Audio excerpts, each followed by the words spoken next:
I can finally hide from those fuckers. Please tell me I've got something to watch over here. Huh? A YouTube video? I guess it can help with boredom. Hey guys, welcome to a video on the most important skill to have in a zombie apocalypse. Combat?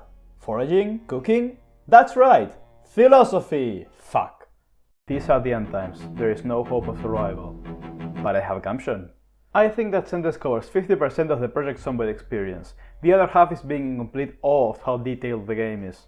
For those who don't know, Project Zomboid is probably the most realistic zombie apocalypse simulator out there. As always, you have the usual spawn, gather resources, fight and die cycle. Oh, right, and you can also forage, craft, build, exercise, farm, cook, steal cars, basically anything you want. Just like real life.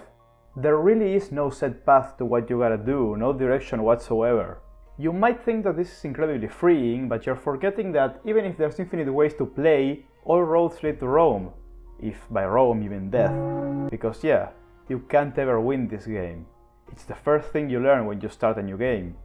These are the end times, there is no hope of survival. This is how you die. Project Zomboid is not about how you manage to survive, it's about how you die. In a way, all you do in the game is just a step in the process of inevitably dying. Just like real life, sadly. This sounds awfully nihilistic, yes, or at least it would if the game portrayed that feeling at any point. In reality, the experience of Project Zomboid is about surviving. Even though you are told from the very beginning you are going to die, you still respond with "nah" and play the game. You don't even accept your fate after you have died. Losing in Project Zomboid is never a "oh well, I knew that was gonna happen." It's always a "no, my stuff!" Project Zomboid is a prime example of Existentialism, a philosophical movement that's all about personal experience, shaping your own path, and being not afraid but inspired by death. The main principle of Existentialism is freedom of choice. In Project Zomboid, as I said earlier, you have a ton of decisions to make. Before you even start the game, you'll probably spend like 10 minutes essentially making a build for the run. The class you pick will likely heavily influence your playstyle, but there still are lots of viable options for each one. If you decide to be a cook, you will need to rely on either looting, foraging or farming in order to get the food that you're gonna make with your class benefits. If you pick lumberjack, you can either go offensive with axes or defensive and chill in a forest. And if you choose a nurse, why? The point is that this game is heavily based around decisions, as contradicting as that can be of the introduction. Another relevant idea in existentialism is its perception of death. Instead of stripping life of all meaning, death inspires us to give meaning to life. Death reminds us and inspires us to make something while we can, and that's the interpretation that Project Zomboid provides in the opening sequence. It is the end times. Yes, you are going to die. Yes, but also, rubber duck. I'm gonna do whatever I want until that happens.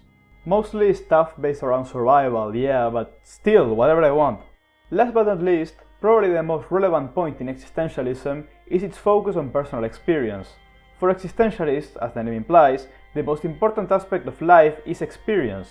This is why in Project Zomboid the focus is on the player. Even though the game is meant to be a story of how you died, the game doesn't actually care about you dying, it wants you to live. Not for the sake of proving the game wrong, but because why not? The game is about learning, about experiencing a new post-apocalyptic world, despite the fact that the only common point in every single game is death. No! Anyways, in conclusion, Project Zomboid is a perfect example of existentialism.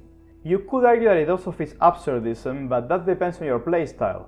I personally think it fits existentialism more, since instead of just accepting the fact that you're going to die, you also try your best to be something. A specific class, a role, a playstyle, your call.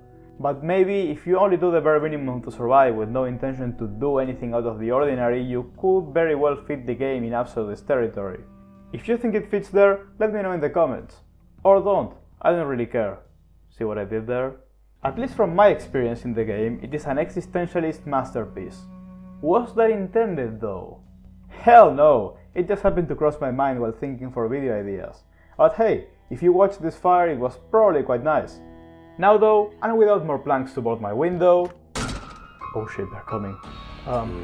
Thank you so much for watching, and as always... Ah! Shit! Get off me! Thanks for the videos! Man, that was a weird take. I would like and subscribe though, that's for sure.